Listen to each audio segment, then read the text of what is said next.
Amigos, buenas tardes, ¿cómo les va? ¿Cómo andan? Continuamos en este Andares que da para hablar, como todos los días, de lunes a jueves, de 18 a 20 horas. En realidad no estamos en vivo porque un ratito antes de la programación, que salimos a las 6 de la tarde, estamos haciendo la columna de Ernesto Agassi. Buenas tardes, Ernesto. Buenas tardes, Néstor. Buenas tardes a los amigos que tienen la amabilidad de seguirnos. Y al equipo ahí. ¿Cómo va todo? ¿Qué novedades? ¿Qué Todo pronto. comentarios tenemos para el día de hoy? Mira, ¿sabes qué? Me parece que está bien pensar en el Uruguay del futuro. Ahí viste que ahora ya estamos entrando en las campañas electorales, en los programas, en lo que cada uno. Yo quiero hacer algunas reflexiones sobre el mañana, Néstor, porque me parece que son importantes. Hoy hay muchos temas políticos sobre la mesa, pero yo quiero hablar sobre el Uruguay del futuro, Néstor. Empezar a hablar, tomar algunos temas que son importantes. Porque vos fíjate que cuando empezó el siglo XX, esto ya lo dijimos varias veces, en 1900, el Uruguay se planteó, bueno, ¿cómo de las guerras civiles, de aquellos estados, de aquellas guerras de Blanco y Colorado, cómo hacíamos para construir en realidad un Estado con sus poderes, con su ordenamiento?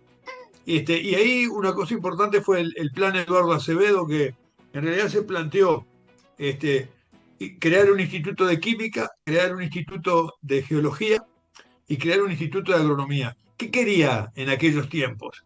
En realidad el instituto de química era para obtener un carburante nacional, les encomendó el presidente de la República, un carburante nacional.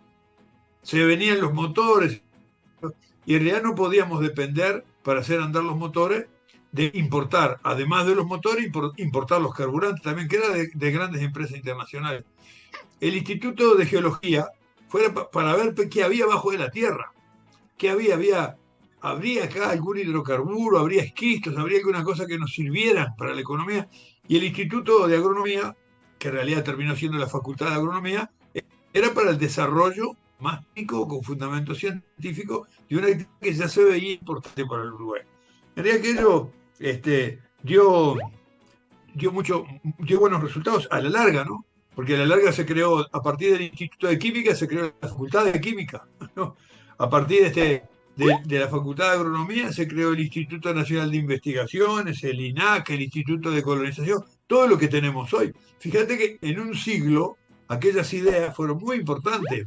El Instituto de Geología permitió los trabajos para encontrar las calizas y las dolomitas, a partir de lo cual se empezó a hacer Portland.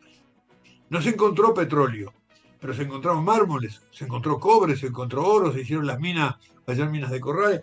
Entonces, me parece que lo que podemos aprender de aquello es que pensar en ideas a futuro, si uno las lleva adelante, es rentable, es conveniente, es necesario. No se puede solamente vivir con los problemas cotidianos de todos los días. También hay que pensar un poco más allá, porque en el poco más allá también es que vamos a encontrar las fuentes de trabajo para nuestra gente, porque para superar la pobreza, el asunto no es que el Estado regale bonos, el asunto es que la gente tenga su salario y haya una producción que también le sirve al país.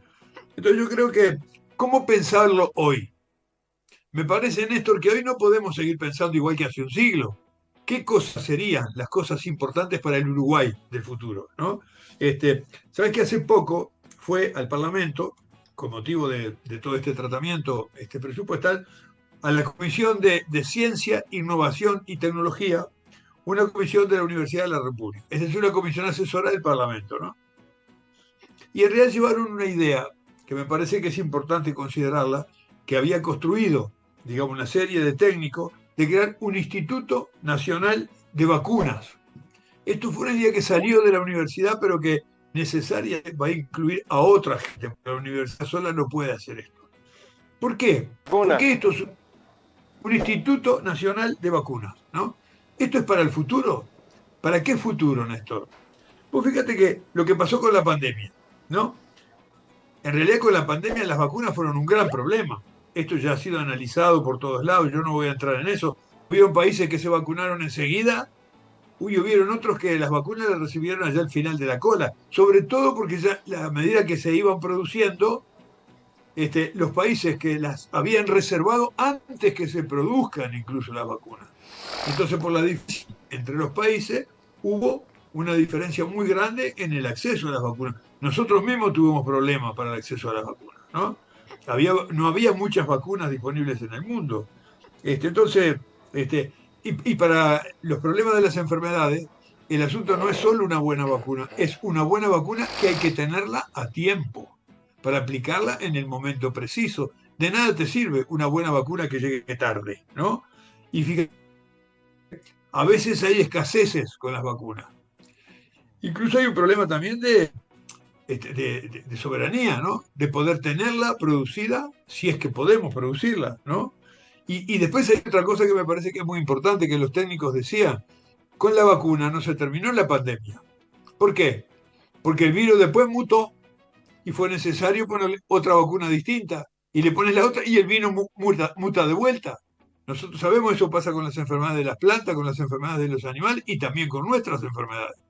Las vacunas de la gripe que se dan al comienzo del invierno acá, todos los años hay que hacerlas de nuevo porque la gripe va cambiando, porque los virus van mutando, se llama. Son transformaciones químicas de su estructura que hace que la vacuna que lo controla también tenga que tener modificaciones.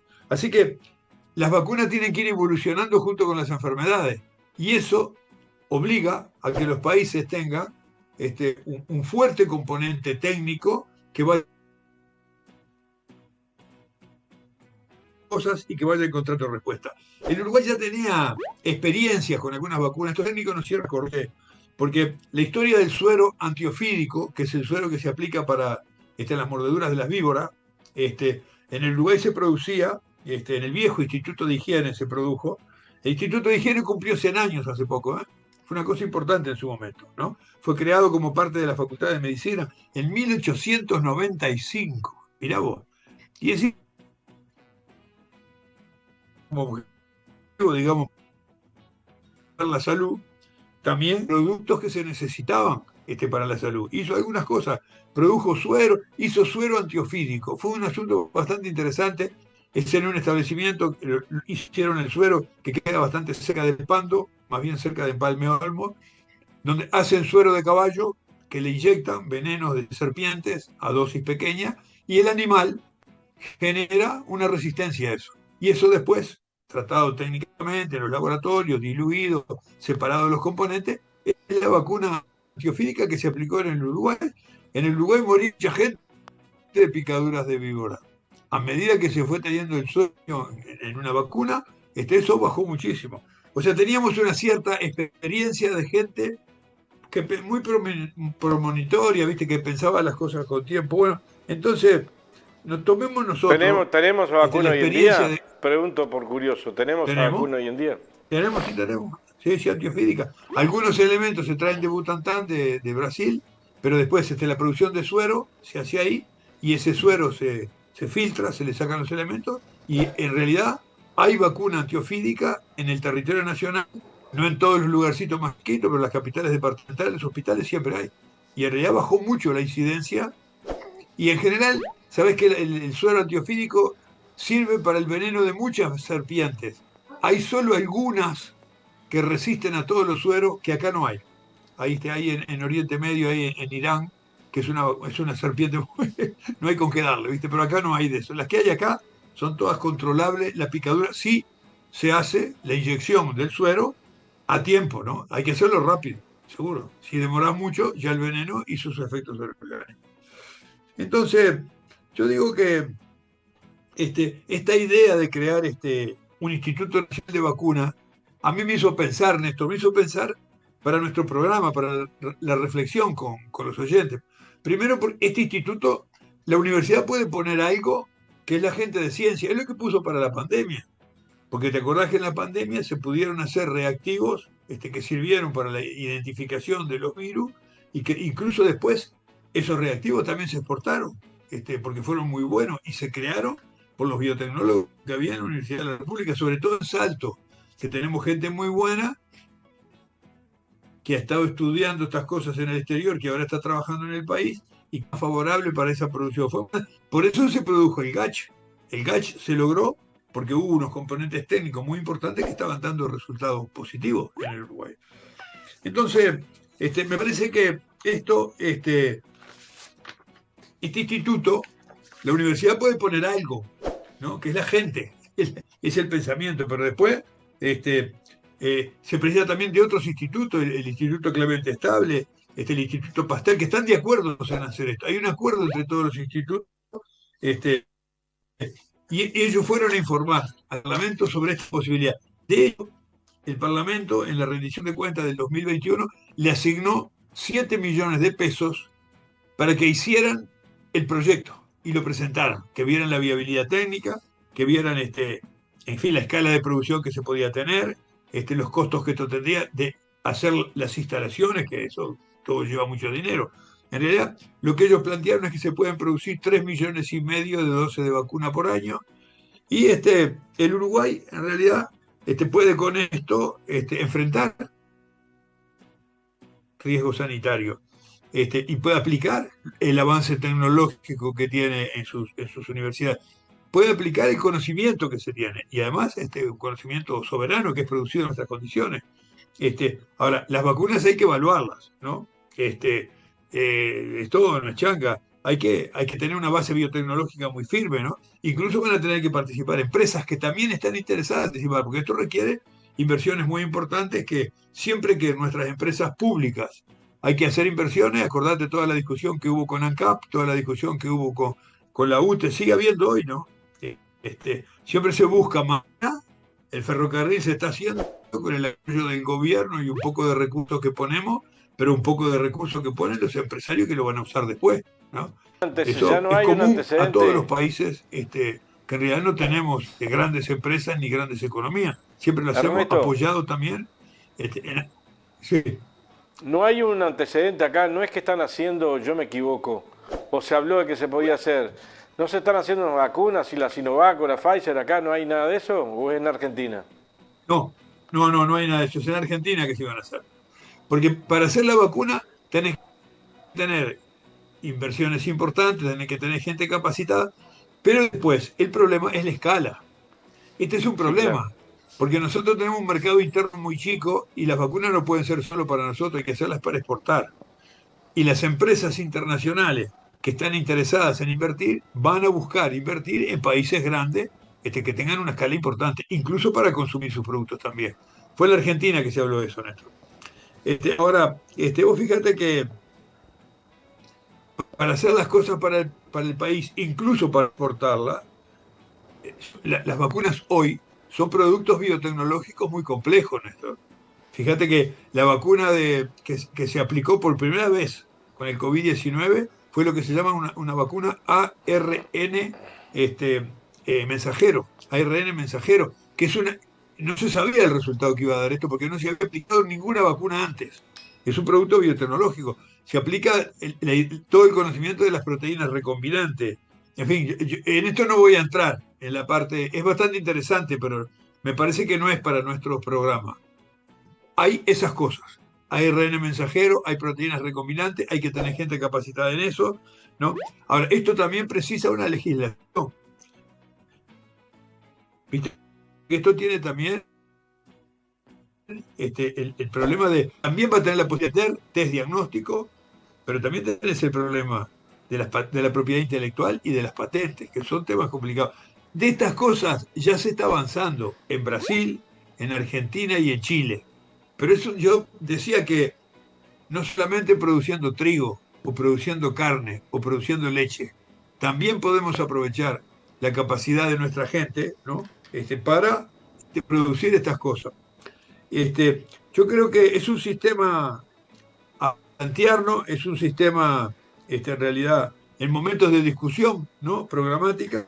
Este, Ahora, no son prioridades para hoy, o sí, son prioridades para mañana, o sí. ¿Cómo se puede estar pensando solo en los problemas que tenemos hoy? También tenemos que pensar en los problemas que vamos a tener mañana, Néstor. No sé, hoy, por cada persona que tenemos trabajando en el BPS, tenemos más de una recibiendo jubilaciones y pensiones. Entonces, esto está ligado a toda la discusión que hay sobre la reforma de la seguridad social. Precisamos generar fuentes de trabajo y tener trabajo nacional, y eso tenemos que hacerlo con cosas que en el mundo hoy sean necesarias y que tengamos posibilidad de utilizarlas. Y capaz hay experiencias de esto, Porque, por ejemplo, está la experiencia cubana, ¿no? Cuba en el año 1981 creó lo que ellos llamaron un frente biotecnológico. Fue muy importante. Ahora vinieron técnicos cubanos la semana pasada acá en Uruguay a conversar sobre el Instituto Nacional de Vacunas. Fíjate que ellos, pero tienen una cantidad de institutos ellos. Tienen un centro de investigaciones biológicas, tienen un centro de ingeniería genética y biotecnología, tienen un centro nacional de bioproductos, tienen un centro de inmunología molecular, tienen el famoso Instituto Finlay. El Instituto Finlay, vos te tenés que acordar, cuando hubo aquel problema con la meningitis, que tenía un foco muy grande en Santa Lucía, te acuerdas que hubo una discusión que Jorge Valle decía que las quería pagar y Fidel Castro dijo, no, si las vacunas que hacemos nosotros son para solidaridad. Se las dan porque ellos decían que no era buena, que no daba buen resultado. Vinieron técnicos del Instituto Finlay al Uruguay, fueron al Parlamento a explicar cómo se hacía la vacuna, porque había distintos tipos de meningococo, ¿te acordás? El B, C, y esta vacuna era una vacuna que al final se utilizó y después él la siguió comprando en Uruguay. La vacuna que hemos comprado contra el meningococo ha sido cubana, ¿no? Hubo toda una discusión en aquel momento y hubo una cierta confrontación política porque Fidel Castro dijo, bueno, se las regalamos. Y el presidente de la República nuestra dijo, no, de ninguna manera nosotros se las vamos a pagar. Yo no sé si se las pagamos porque el Uruguay no estaba en condiciones de pagar muchas cosas en aquellos momentos, pero eso demuestra la capacidad que ya tenía en el año 2000 Cuba de producir algunas vacunas que eran necesarias en el mundo y para nosotros sí serían necesarias, porque aquella crisis que hubo con la meningitis fue terrible, murió mucha gente por eso, ¿no? Entonces me parece que ellos después esto lo cambiaron, crearon muchas instituciones dedicadas a distintas cosas, y crearon un polo científico, se llama el Polo Científico del Oeste de La Habana, que en realidad es bastante interesante con qué mentalidad lo hicieron, Néstor. Ellos lo hicieron a ciclo cerrado, o sea, el instituto que hace las vacunas se encarga de la investigación, de la producción de la vacuna, de la comercialización, ¿no? Y de seguir el resultado incluso en otros países. Un instituto se encarga de una cosa y otro se encarga de otra. Es una manera más eficiente de organizar el Estado. Ahora tienen, Néstor, agarrate de la silla, 10.000 trabajadores en esto. Mira. Vos fíjate lo que sería una industria de este tipo que nos permita contratar a miles de personas. La fuente de trabajo y además es un trabajo de calidad, ¿no? Ahora, ellos hacen hoy biofármacos de distintos tipos, hacen vacunas, registran, ¿no? Pero todo esto tiene problemas de inversiones y de plata, en un país que tiene muchas dificultades.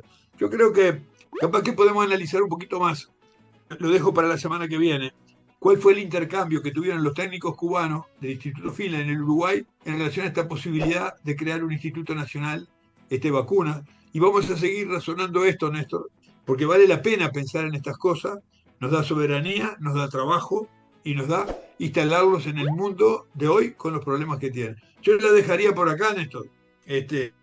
Y me parece que esto es un buen comienzo para después tomarlo y seguir reflexionando. Son temas importantes. No se habla mucho de esto, Néstor. Este programa va a ser uno de los pocos, que trata este tema. Lo seguimos tratando el martes que viene. Gracias, Ernesto, gracias por estar todos los martes. Gracias. Mi agradecimiento por haber prestado oído esto, y un saludo a todos los amigos de la audiencia.